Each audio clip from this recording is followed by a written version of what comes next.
Hey everyone, welcome back. Glad you're here. Today, I want to tell you a story. My story. I'm Gary, and let me ask you something. How long do you stay in a relationship where respect slowly dies? How many times do you bury your feelings just to keep the peace? How often do you downplay what hurts just to avoid another argument?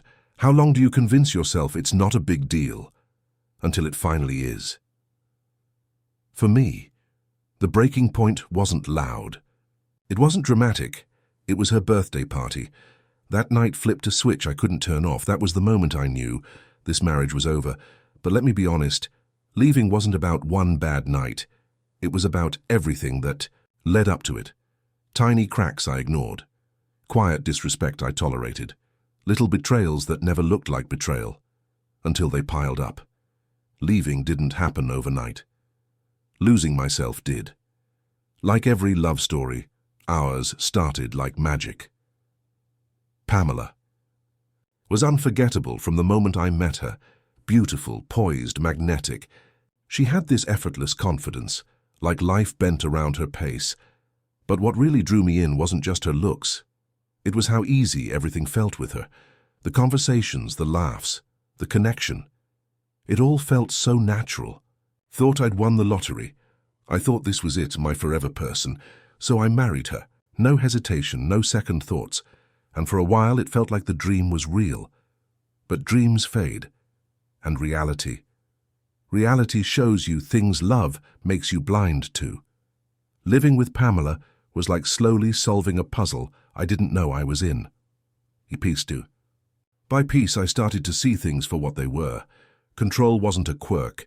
It was her way of life. Whenever she wanted something, it was final. No conversation, no compromise, just expectation. And me. I kept bending, adjusting, minimizing myself to avoid friction, but nothing prepared me for the one thing I never thought we'd disagree on. Having kids. I always pictured a home full of life. Kids laughing, chaos in the best way, a family built from love. Pamela. Not so much. Out of nowhere after the wedding, she told me bluntly, "Kids aren't really on my radar right now." No discussion, no warmth, just a statement. It hit me harder than I let on. But I stayed patient. I told myself time would soften her stance, that maybe life would change her heart. It never did. What did change was me. Slowly I realized I was living in her world, on her terms, by her rules, and the more I tried to make it work, the more invisible I became. But I didn't walk away. Not yet. I kept showing up, kept hoping, kept holding on, until her birthday. That night didn't just break my heart. It broke whatever was left of my denial, and once you see things clearly, you can't unsee them. There was nothing loud about it, but it cut just the same. It was in the way she spoke to me. The little jabs dressed as jokes, the subtle corrections, the offhand remarks that dripped superiority. She didn't argue, she condescended. And worst of all, whenever she did agree to something, she made sure I knew she wasn't compromising.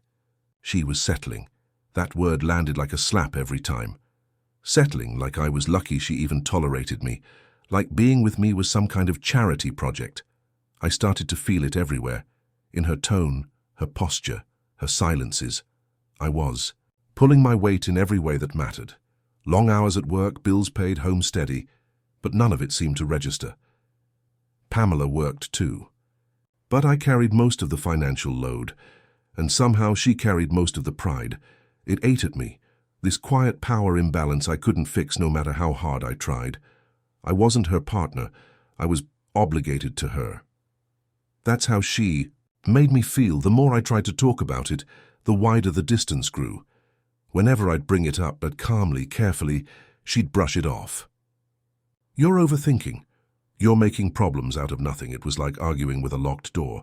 Eventually, I stopped knocking. I buried myself in work, stayed later at the office, hid out in my study at home, anything to avoid the tension. Anything to avoid feeling like a guest in my own marriage. We became strangers under the same roof, cordial, silent, separate. The only time we looked like a couple was in public, dinner parties, gatherings, photos we both smiled through. Performance. As soon as we got home, the curtain dropped. Parallel lives. No intersection. No intimacy. And then came her 30th birthday. For me, it felt like a line in the sand. A chance, maybe the last, to bridge the distance between us. I didn't know how to fix what was broken, but I knew I didn't want to keep living like this.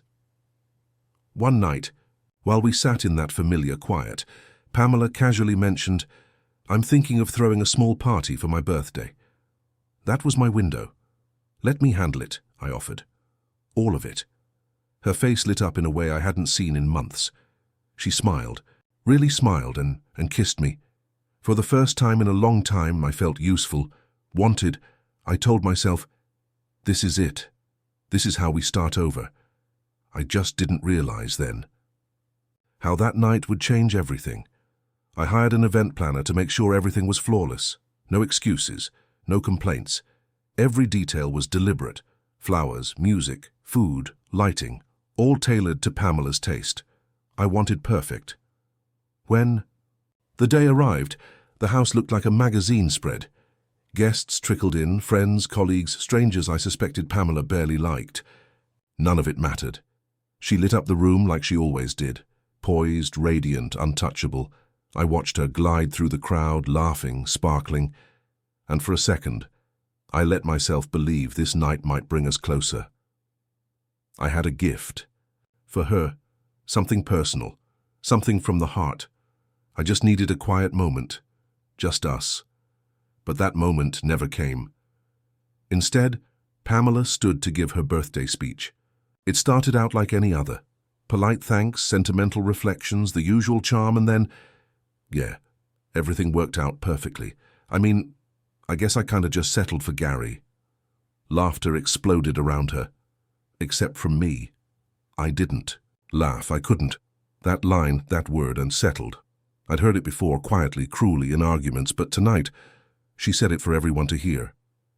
Like I was some consolation prize, I stood there, humiliated in my own home at my own effort, for a woman who didn't even see me.